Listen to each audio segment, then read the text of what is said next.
how can we better understand the self and how it's related to the brain? And 5-MeO as really being a perfect tool to understand this. I don't think that the solution to mental health is not having a sense of self. I think actually it's about understanding our sense of self and being able to operate with some degrees of freedom around who we are, so we can dynamically adapt to whatever the situation requires from us.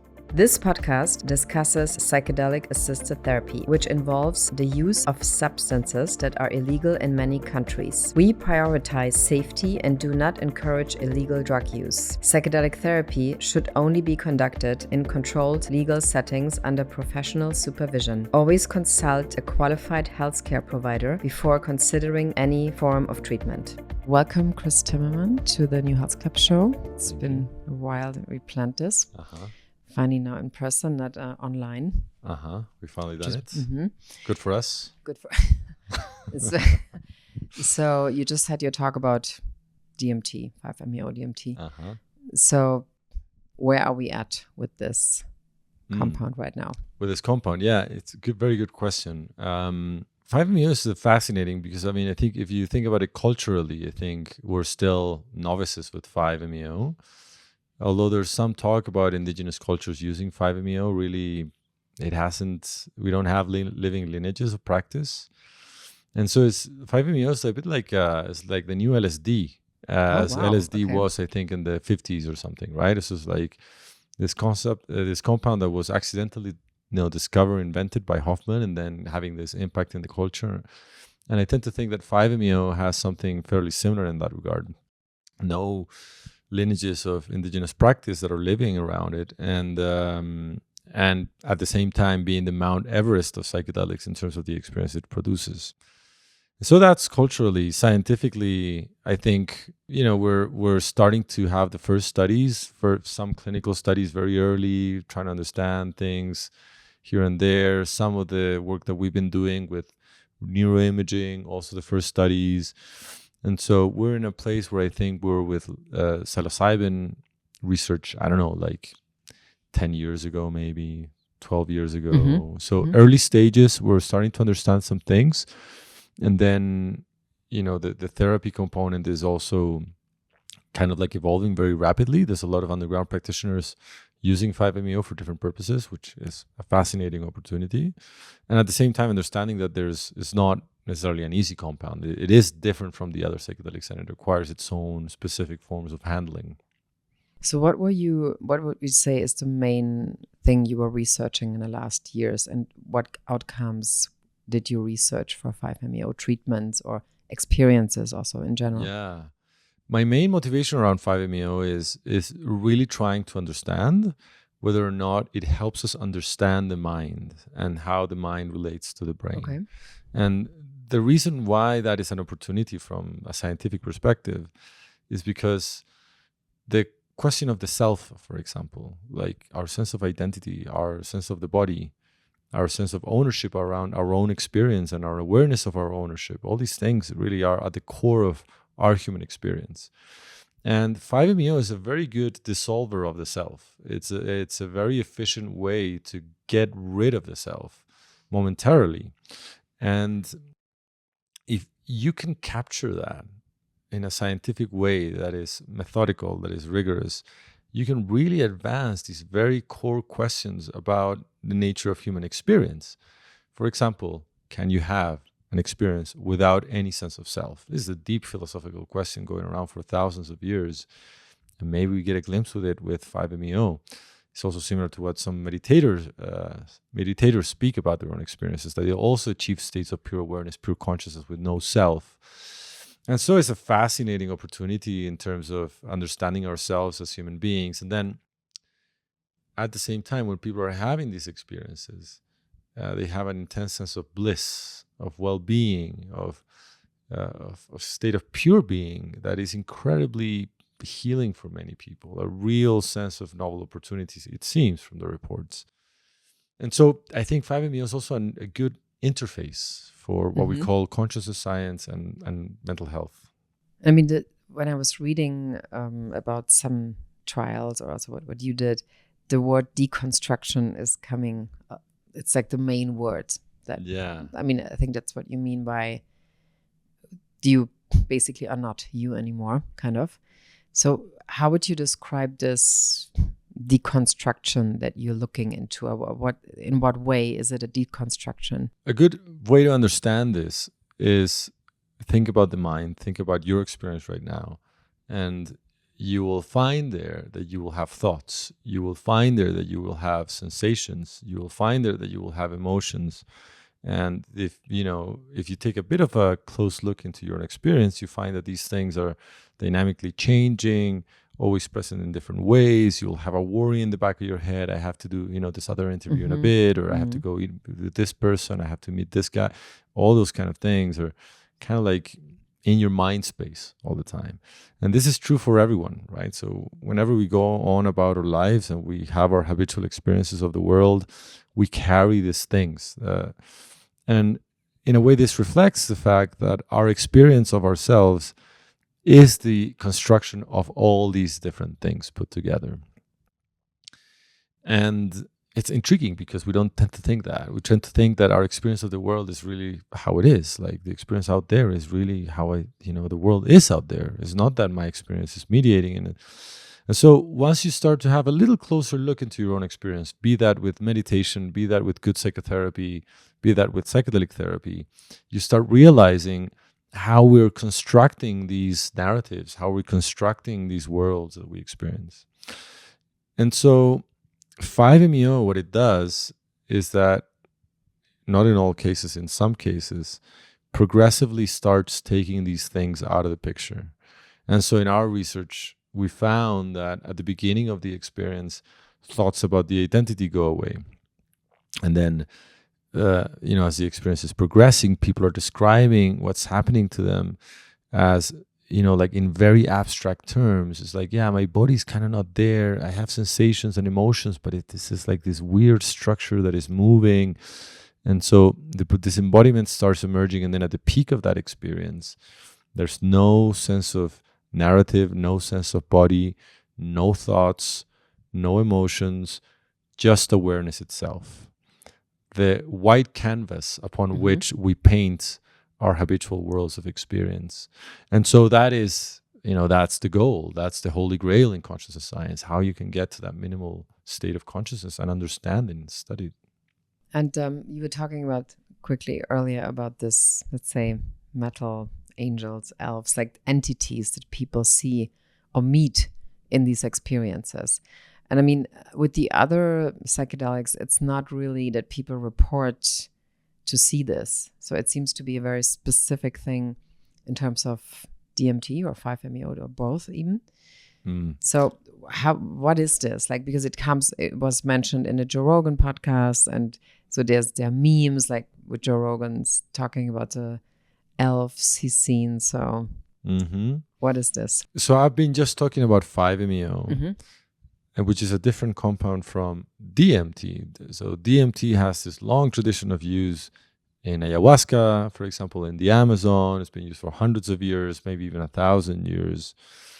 And DMT, unlike 5-MeO, DMT really generates a lot of content and experience. The way that I understand is, rather than deconstructing the mind, is kind of reconstructing novel things into your experience.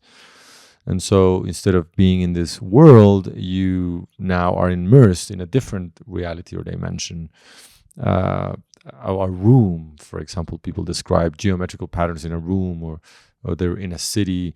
And they have a feeling of immersion into that space. So it's not like they're observing that the way that you would observe a TV screen, where you have an obvious separation between yourself and what's sort of like represented in that screen. Here, people feel that they are in this 3D space, interacting with these beings, and these beings are convincingly real, these beings that they're encountering. They attribute that they have their own mind, their own intentions. Sometimes people are scared of the beings, that they seem overpowering. And so there is this fantastic, like really incredible phenomenon that's happening with DMT, that for some people have these experiences of these entities and these beings. And this is not something that we just see when people are, we're administering DMT to people in the lab. today, or like in these times. But we see it as well when you look at the you look at the practices of indigenous cultures, and why they use ayahuasca is in a big way to communicate with the entities and beings, to enter in a form of relationality with nature. And so the questions of these sort of invisible others that become manifest in these experiences is linked to these DMT experiences. And we're trying to understand this now in the imaging. Like, why is this? How is it that the brain is generating these experiences when DMT is being given? And how got you interested in this specific compound? So I come from Latin America. I come from Chile, and in Latin America, there is a strong living tradition of ayahuasca use, of psychedelic use in general, plants containing psychedelics in general. And actually, some of the oldest remnants we have of DMT have been found in the northern side of Chile, on the boundary with Argentina and Peru, in the Andes. And so we have the driest desert in the world there, the Atacama Desert.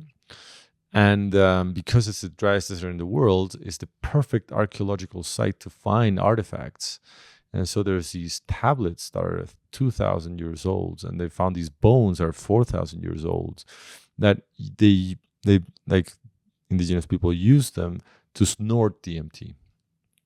So they had like this, and when you look at the tablets, you find all this visual imagery, and you find the entities and the beings and so on. And so it's really something evoked by the substance. And so that cultural influence was always important. It related to where I came from. And then later on, as I became much more interested in understanding how the mind works, DMT was perfect, and 5-MeO were both perfect to understand this, because they're short acting.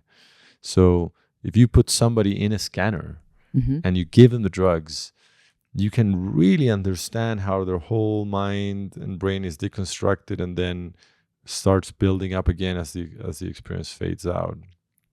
So it cannot be more perfect. Yeah, so it was really good. Is there any knowledge how it was used, like in the area that you just described in Chile, or in South America? Was there any specific use for this?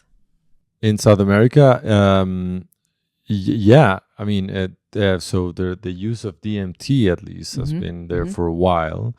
Is the use of the form of ayahuasca, the classic use of combining the DMT-containing plant and the ayahuasca vine. And I'm sure you touched upon it on your podcast before, but I can briefly mention that it's just this way for these populations to engage in ritual, and for different purposes. So it could be healing, but it also could be sorcery.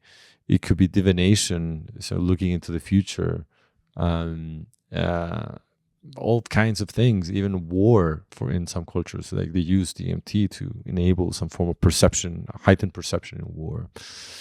And to this day, you find this wide variety of uses, right? So it's like we now think of psychedelics here in the West as just healing. And when you go to the Amazon, you have all this plethora of possibilities.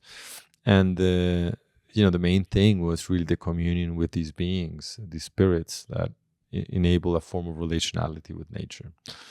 There's interesting stuff coming out now of our understanding of this, and how it wasn't really that widespread, the use of ayahuasca, that the rubber boom at some point, in more recent times, really developed and propelled the use of ayahuasca in the region. There's a bit of debate around the ancestry around that, because if you ask so many indigenous people, they'll tell you, well, it's thousands of years, we've always used it. And so that's one use. And the other use of DMT is closer to the Andes, where I'm from, is in Vilca. And so this is a use that is still happening many times when people are using it in ayahuasca ceremonies, where they have a kind of like this wooden straw, and then they blow through that the crushed seeds that contain DMT, and that also generates an incredibly strong visionary experience. So you put it on your nose and like this, or it's somebody else puts? So the way that is usually done is that one person is in this indigenous or mestizo, or like now Western context, really, that one person has the straw up their nose and the other one is blowing, the Vilca, and then they have this immediate experience in intranasal forms of DMT. So intranasal is a very interesting pathway, actually. Yeah. Yeah. Underrated. I mean, underrated, very popular in Western context for different drugs, but is another way of getting drugs in your body. Yeah. Okay. So what is interesting with 5-MeO besides the healing aspect of things for you? So for me, it's precisely this idea of being able to look into the workings of the mind and how that relates to the brain. There's this intuition that a lot of people in the psychedelic space has, that these experiences reveal something fundamental about how the mind works, or something about like this homecoming feeling that a lot of people have when they have these psychedelic experiences in general. And so the hypothesis that I have is that relates to the fact that there are moments in the psychedelic experience that are states of deconstruction, that are moments where you're looking at things without these concepts that you usually have in your mind. And 5-MeO seems to really amplify that to a massive extent. And I find that is a really fantastic opportunity for the science of consciousness. And I mean, you mentioned already in the beginning that like people leave their persona behind in a way that they think they are. So which happens sometimes also in other journeys or in other psychedelic experiences. And then there's always this challenge. So you come back after, and then to make it short, you don't know who you are actually. So the time after the actual experience, which is a very short one, but can be a super intense one. So you come back and maybe look in a mirror and think like, who's this person? Are you looking into this too? Like how people feel as disconnected from the old person? Exactly. So one of the avenues of how I'm starting to look into this in a way that speaks about some mental health aspects, but doesn't involve a clinical trial, is understanding how the self changes over time when these experiences are happening, how the representations of who they are change over time. And so the general idea or the hypothesis is that these experiences dissolve the self massively. They get rid of it. And then as they come out of that experience, they start to build up their sense of identity. They start to reconstitute that in different kinds of ways.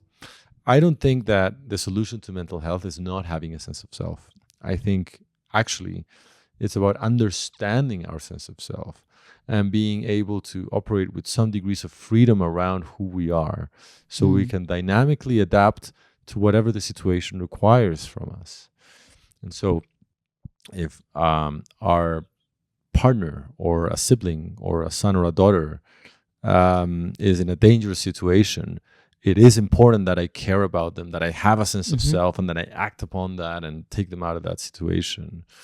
And in other times when I'm in an argument with a partner or so, it is important to be able to step back from the sense of self and sort of like understand how there's a grasping that is involved that is related to my sense of identity and a desire there and so forth and so on. And so being able to flexibly operate, I think, is really a key element relating the sense of self with mental health. And right now, one of the things that we're planning to do is to track how the sense of self can change before these experiences, during and after these experiences. And one of the key concepts here is the element of connectedness, right? So a lot of people with mental health issues feel disconnected with several parts of themselves. To operate in a challenging, complicated, sophisticated world, they need to somehow put some of these elements of the self to the side so that they can operate efficiently in the world. And what psychedelics do is that by dissolving the self, they grant a novel opportunity to find different aspects of the self that maybe were a bit forgotten. A good example of this is how open you are with your own emotionality.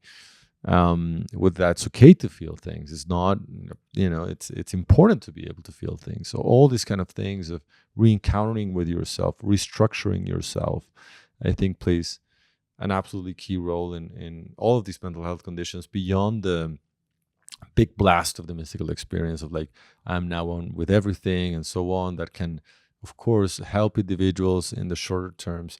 But I think the longer game here is about not trying to obliterate the self and be in mystical union with everything, but rather understanding that our existential condition is this dance between the individual and the world, and that we can never really escape this relationship, but we can learn how to dance better. Okay. What do people report what they've seen? I mean, besides these metal, we still don't know if they really exist. But so, I mean, like with mushrooms, you have this, well, I was unified with the universe. I saw God, but not as a maybe, person, just like I felt like I was close to a spiritual force. So what do people report in the trials if they do 5-MeO? So in 5-MeO, they don't see the entities. We find that the scores are very low with 5-MeO. With DMT, we see it's very elevated. So with 5-MeO, we find a wide range of situations happening, actually. It's a very variable experience. So a lot of people have this sort of feeling of union with everything. They have a feeling of this whiteout, that they get to a space and, it's just like an element of whiteness happening.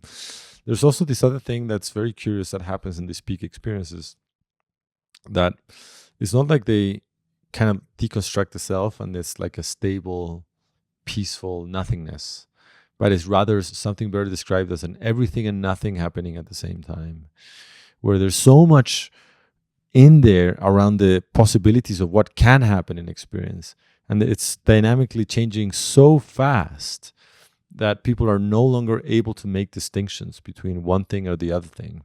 And so and nothing really takes predominance over your experience. And so it's very resonant with what people refer to as the idea of equanimity in meditation, where everything is there, like kind of like afforded to you, but nothing really materializes into anything.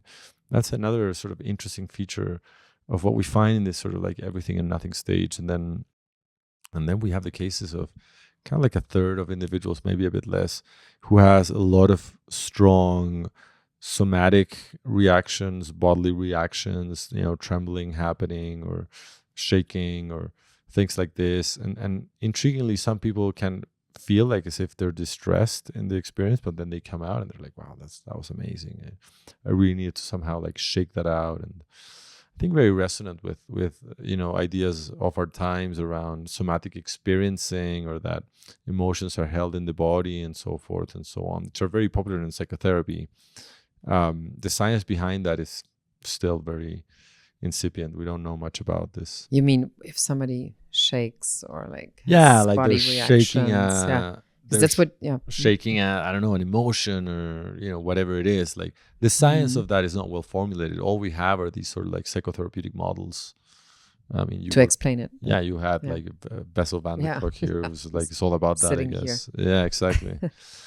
Yeah, that element there, which is fascinating and really seems to happen mostly with 5-MeO more than DMT. DMT people are really relaxed usually and very calm, and you can have reactions, but it's much more rare. I remember I think a year or two ago, there was this kind of conversation that 5-MeO would be the perfect therapeutic, fast-acting tool, to kind of introduce into a normal therapy, because you don't have to be high for 8 hours. So like this long process, it just, you let's say you go into the office, you're in it for 15 minutes, and then you're out. So do you think this is businessman trip? This is a realistic scenario that's coming? No, probably not, right? Who knows? Maybe for different conditions, different things. I tend to think that in general, the psychedelic model is in and out kind of thing. Like you get this 15 years of therapy in one session, or whatever people say around that. And I think, that speaks to an ideal situation. But, when we think about the way that the brain learns and how long it takes to learn, even if it's a strong experience, these things, require to be sculpted over time with a lot of intricacy and a lot of detail and so forth and so on.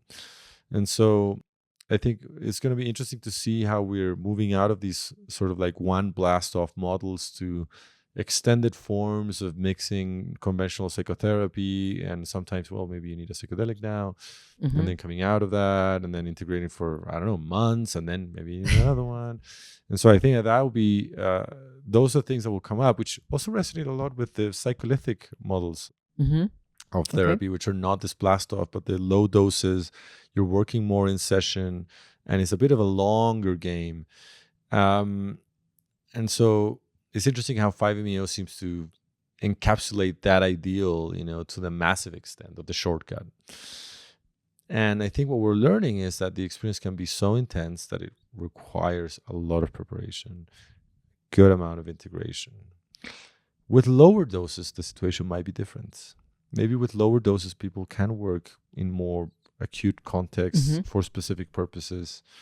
One of the fascinating things that I've encountered in recent times is communities of advanced meditators who use small doses of 5-MeO to elevate their practice and their state and stabilize those states of, let's say, non-duality, for example, or pure consciousness.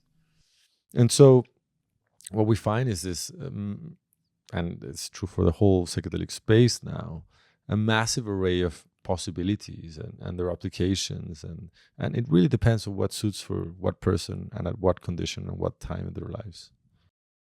Interesting. And so I remember we had a conversation a while ago about how this also is a compound that has an impact on creativity also, or like there's also a way of looking at it as something that is not only working in a mental health department, it's also like inducing creative thoughts. I mean, you're a musician also, so I guess you also do 5-MeO DMT once in a while.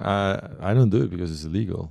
I mean, it is illegal, but I mean, let's say you have a psychedelic experience once in your life. I'm just curious how this kind of influences your own creative experience. I mean, I can speak about in general, I think, about the benefits of psychedelics and creativity, and especially DMT for creativity. I think DMT can be it seems there's emerging evidence that can be a fantastic tool to get insights.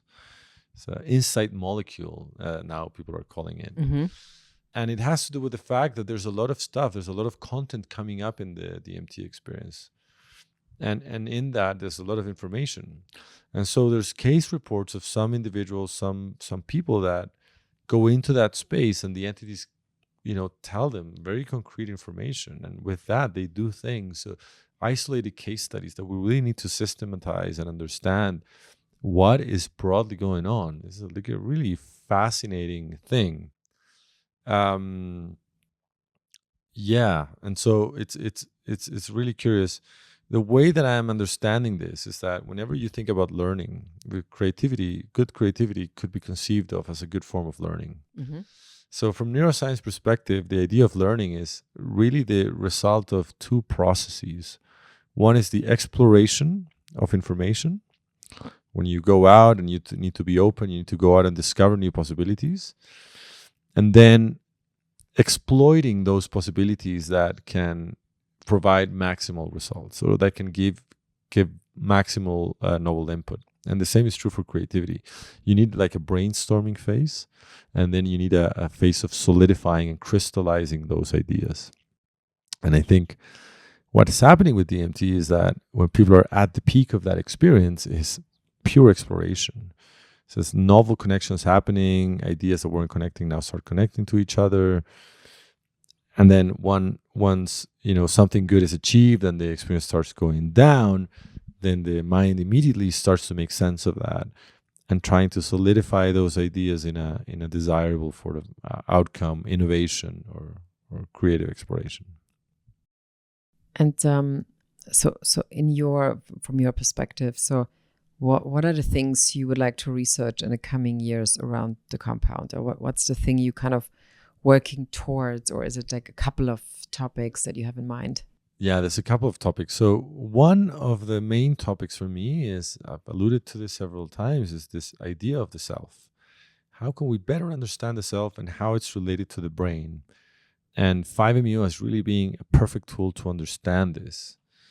Because once we know that, once we know how these different brain areas and systems are dynamically reconfiguring and configuring the sense of self, and how that can be dismantling in 5-MeO, really provides unique opportunities for mental health. With that, we can develop personalized forms of administration of 5-MeO that can really help people, or we can reveal the brain areas that maybe we can target with brain stimulation that can also help people without a need for a psychedelic. With DMT, I'm particularly interested in creativity, as we were mentioning, and how we can develop forms of infusion of DMT, administering DMT, that can exploit this dance of exploration and exploitation for creativity and innovation. That there is something in that learning process that is massively sped up in the DMT experience. And I think there's a lot to be gained in that regard. And so that's the other avenue. So one is consciousness research. The other one is creativity. So do you think at one point there could be like a creative drug, kind of, if you need to write a new TV show and then... I mean, yeah, if I need to write a new TV show, sure, I'll put that on.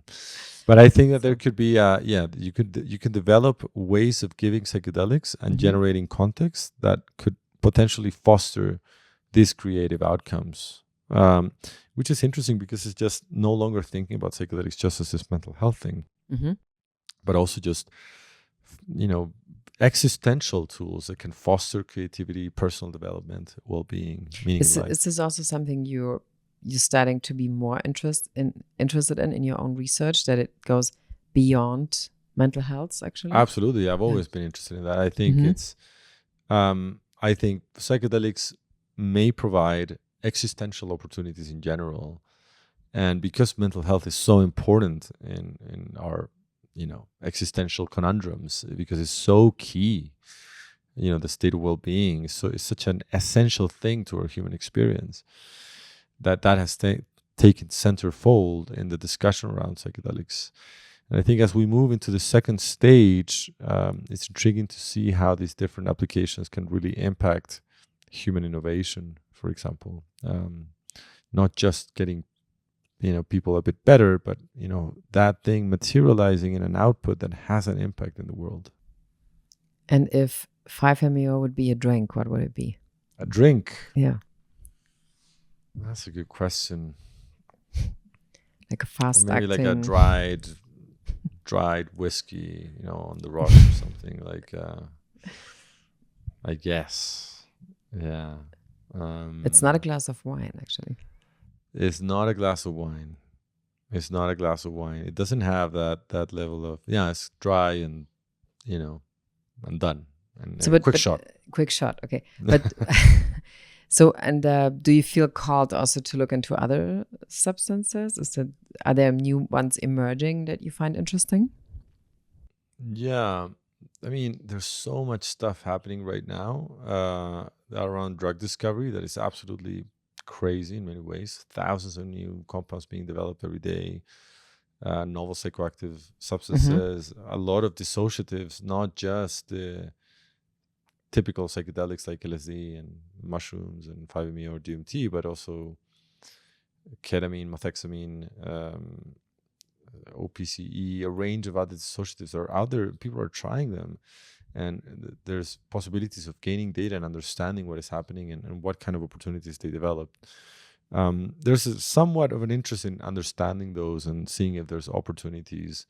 One of the compounds as well that I've been hearing a lot of intriguing things, and online you can look at positive reports, or compounds like 6-APB, not necessarily new, but that is really fascinating. People report as a combination of an entactogen such as MDMA and a psychedelic like LSD. It lasts a long time, enables people to have like these emotional trust experiences while also maintaining a clear head. And there could be so many opportunities around these things to working with therapy, for example. And does AI play an important role in your research? In my research right now, there's some emerging things that I'm using AI for. So one of the things, for example, is predicting the trip, which is absolutely fundamental. one of the key challenges when it comes to the use of psychedelics in clinical environments is that psychedelics are hard to predict. And because they're hard to predict, their response that people will have them, it's difficult to put them out in the world and say, okay, we're not going to have millions of people with these experiences. You need to understand, because they're delicate states of the mind and some people can have harm from that. And so we've used some AI tools to sort of attempt to predict how your initial brain state will then result in, let's say, a mystical experience that can be beneficial for you. And for those purposes, I've started to use AI in different kinds of ways to look to optimize prediction. Mm-hmm. Interesting. Oh, and the other one, yeah, it's very important actually. I've done a lot of research on the brain, but I also do a lot of research in what we call phenomenology. It's just the disciplined study of human experience. And in that, what we do is that we do these lengthy interviews, very detailed, precise interviews of the experience, where we go moment by moment. We dissect it and dissect it and dissect it and dissect it.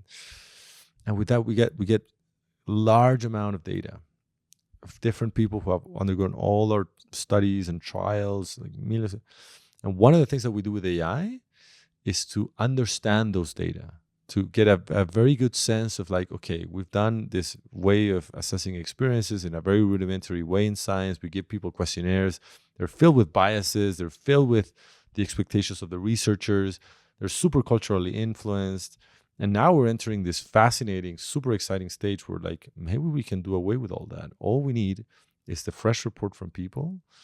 And then the AI tool can just spit out these meaningful patterns of experience. And then over time, if we map out all these different substances with all these different doses, we can get an incredibly rich map of subjective experience and how then those relate to well-being. Interesting. So it's quite, I mean, it could become a really big part of, like a natural part of clinical trials or research, right? I think it should be a fundamental thing. Yeah, in clinical well, it will. trials. It should be. I mean, Absolutely. yeah. Absolutely. I mean, just coming back quickly to the experience that people had in your study also. So they come to you, they do the experience, and you monitor them, and then you also meet them later again, like probably weeks later or like in a longer time frame. So what would you say is the biggest changes that they experienced in their lives? So that's an excellent question. Most of my research has devoted not so much on those longer term outcomes, but more the acute. But the one things that I've studied, because a lot of people are looking at these outcomes, right? Yeah, a lot of people are looking at clinical stuff, and that's all good and well. Like, that will take care of whether or not I do research or not. So what I've become interested is more like beliefs. How do these experiences can change your worldviews, the way that you navigate reality and the way that you think reality is, what you think reality is. And so, for example, one of the things that I've done in that regard is assessing, like asking people, what are your beliefs? What do you think is the nature of reality? What do you think is the nature of mind? And then asking them after having their first ayahuasca experience or the first psilocybin experience. And what we found with that research is that people tend to reject this notion of materialism or physicalism that is, has been very much connected to scientific thought, although it's not necessarily the same as scientific thought. Materialism, it's not necessarily like the materialism of like, oh, I'm a consumerism and I like to buy material things. It's more like this idea that the nature of reality is fundamentally a physical thing, a physical substrate, and that the mind is just a result of that physical substrate. It's like it's what we call this like an emergent phenomena. It's something that just pops out of the material stuff. That notion, when people have their first experiences, they reject it, and they instead start endorsing the idea of panpsychism, that everything in the world and the universe is conscious. Everything is mind to some extent. And this is very connected with notions of animism in indigenous cultures, that they think that the natural world is imbued with spirit and that spirit world is somehow more essential, more fundamental. And so it's an interesting thing how these drugs have this impact in the minds of individuals or beliefs, and then ultimately in culture and the stories and the narratives that we make of the world and reality.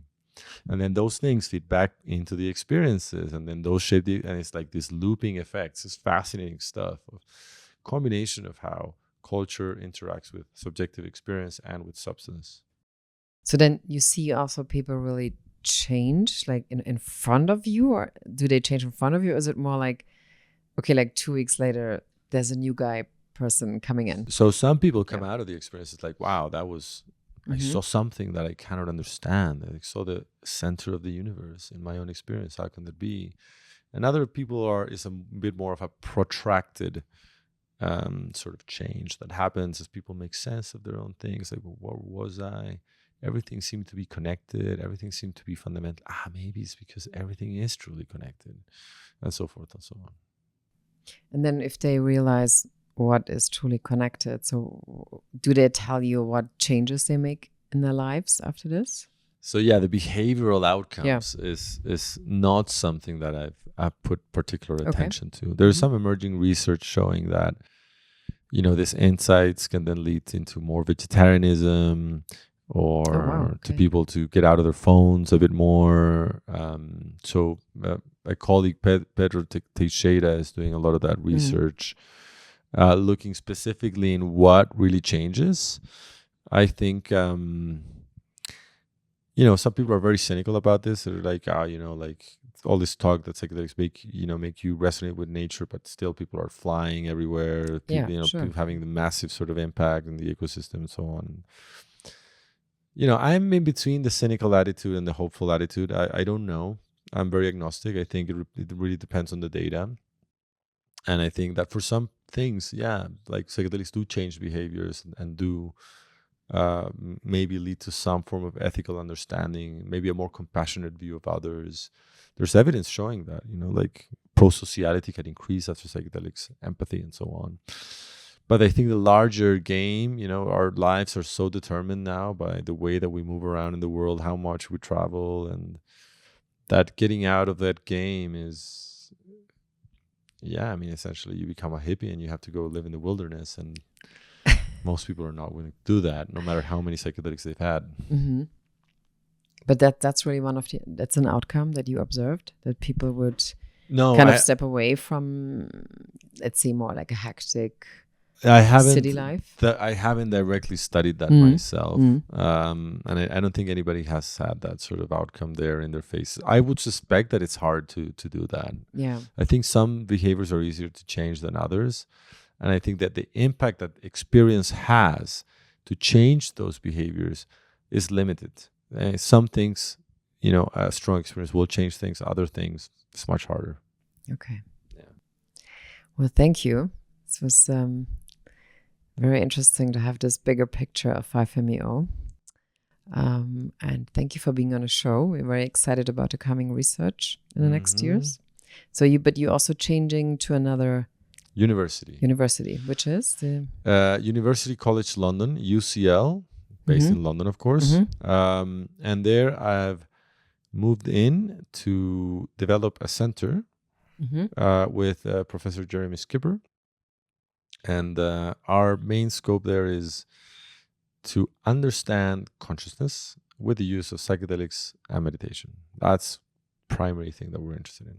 And then this could mean also you look into other things then from there on. Exactly. Okay. Then understanding also flow states, understanding group dynamic. A range of different things that we are interested. I think that there's so many interesting things coming out of psychedelic research.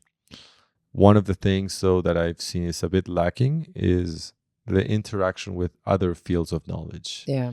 And there's a bit of a bubble that's generated by the psychedelic space, the psychedelic culture, and the fascination that people have over them.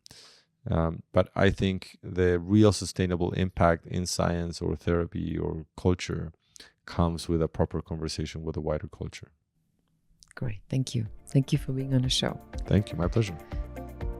Thank you for listening to this episode, and thank you for listening to the show. If you want to know more about how we fast-track psychedelic destigmatization, please head over to the New Health Club podcast on Apple or Spotify. There are many episodes talking about several substances, several treatments, several ways how psychedelics can be used these days. You also find us on Instagram under the New Health Club.